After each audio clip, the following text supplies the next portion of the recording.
Hey boys, it's HarmNone. Today I'm going to be going over how much I think the Agents of Sabotage DLC will cost. That is of course coming out on December 10th, 2024. Now we've got a trailer, we've got a little bit of information about the update, and it's been teased for quite some time now. And I've been getting a lot of people asking in my comment section if I'm going to make a video talking about how much this DLC is actually going to cost us players to buy everything in the DLC. So I've decided to make this video like I usually do for every other update. However, I've taken a slightly different approach this time, and I've gone and added up the previous DLC's cost to try to estimate pretty accurately how much this DLC is going to cost in total. Now, I usually do a semi-realistic prediction here. I usually get it within a couple $1,000,000. But this time I wanted to get a little more in-depth. I did a lot of math for this one, and I'm pretty excited to share my findings with you guys. Now, before we can estimate how much this DLC is going to cost, we first need to look at two of the previous DLCs that have come out into GTA Online in the past year or so. Firstly, starting off with the Chop Shop DLC.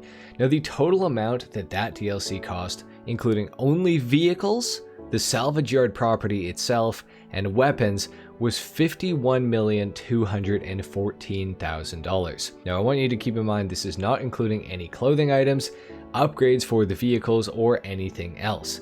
Now, with this DLC, we also got the introduction of drift tuning, and 8 vehicles were able to be drift tuned to the cost of $200,000 per vehicle, which can add another $1.6 million to the total price if you do want to factor that in. Moving a little bit forward, we go to the Bottom Dollar Bounties DLC that released just back in the summer, and the total amount, including only vehicles again and the bail enforcement property, totaled $48,031,500. This is again not including any clothing items, any upgrades for the vehicles, or anything else.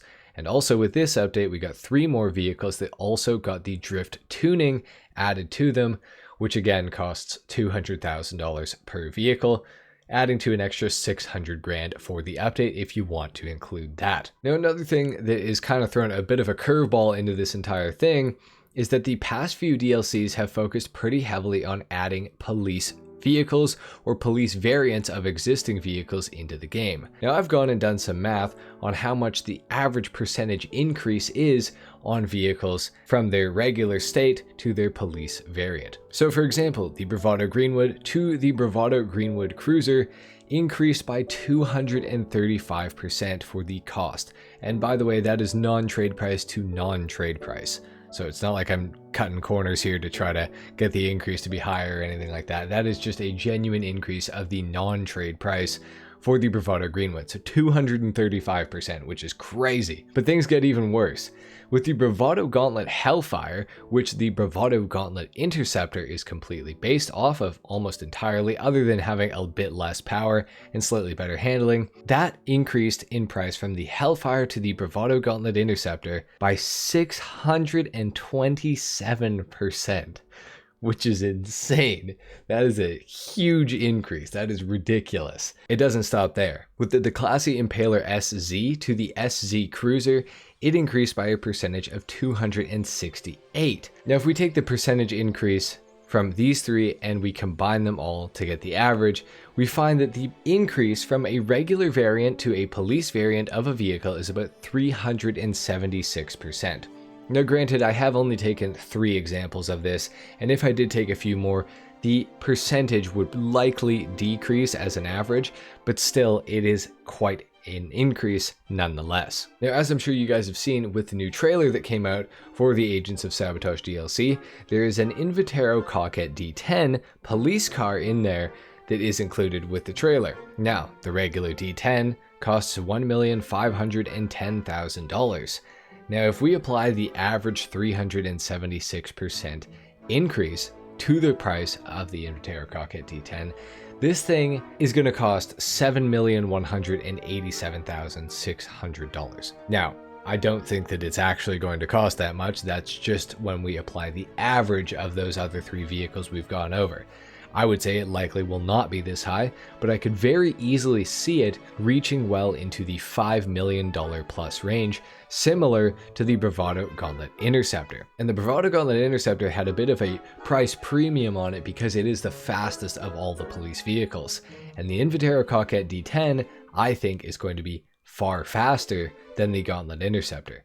Now, I don't think it's going to be a 627% increase over the regular Inventero Coquette's price of $1.5 million, but I do think it is going to be nearing the $6 million range, and I'd honestly not be too surprised if it was actually $6 million or more for the non-trade price for the Inventero Coquette D10 Police Cruiser or Police Interceptor, whatever they are going to call it. So that right there is going to cost quite a bit of money, and that's not the only police vehicle that we are going to be getting in this update. We of course know about the police boat that is going to be added into the game that we do not get to have for free because we did not make $20 trillion in a month from heists only. So yeah, and that will likely be several $1 million, probably about 3 million for the boat, which is pretty crazy. Now we also need to include the 3 new confirmed vehicles. So we got the D10, and then of course we have the new Banshee and the Honda Accord looking vehicle. Plus we also need to factor in the potential Benny's upgrade or new variant itself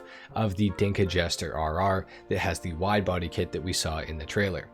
I think with those 4 vehicles included, we're nearing the $12 million mark pretty easily, because I don't see the Inventero Coquette D10 police car being less than 5-6 mil.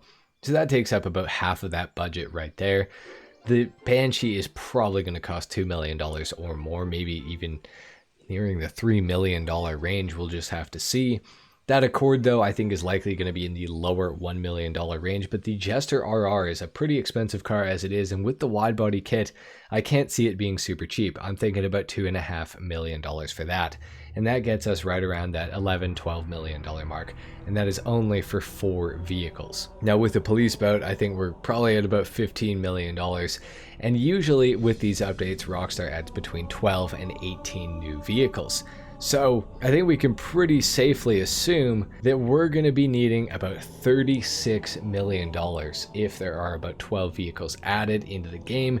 Maybe still about 36 mil even if there are more like 14, 15, 16 cars added into the game, because I think they will add some likely cheaper vehicles into the game as well. But of course this is not including the business, and I'd say that the business, with the good upgrades that it will probably have included, it's probably going to be around $4 to $5 million. Of course, we do have just a single location seemingly at Leicester's garment factory, so there is going to be a flat rate on the initial price, but then the upgrades I think are where Rockstar are going to try to make quite a bit of money off of us. So for an educated guess as to how much this new DLC is going to cost us, I would say anywhere in the ballpark of $45 million to about $53 million.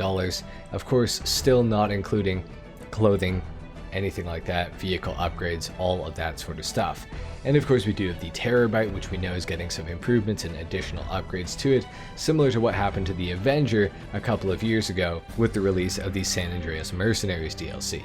So I think we're going to be on the hook for likely in the mid $50 million range for this DLC. We also don't know, this is potentially the last DLC that's ever coming out in GTA Online. I don't think it's very likely, but with the rise of GTA 6 on the horizon, I'm not too sure how much longer they are going to be supporting GTA 5 for. So anyway guys, if you don't have anywhere close to the amount of money that I have just said, do not worry, you don't have to buy everything on day one, and if you do want to see everything on day one, you can subscribe to my channel, or not subscribe, but check me out on the day the DLC drops, because I will be covering every single car, every single aircraft, every single boat, anything to do with the new DLC is going to be on my channel. So stay tuned. With that being said, that's it for the video. Let me know if you think my guess is pretty accurate here. What do you think the DLC is going to cost? Let me know what you think some of these cars are going to cost, like the Coquette D10 police car as well, in the comment section down below. Leave a like if you enjoyed the video, dislike if you didn't, of course. Consider subscribing if you're new, and I will see you all in the next video. Until then, take care. Peace.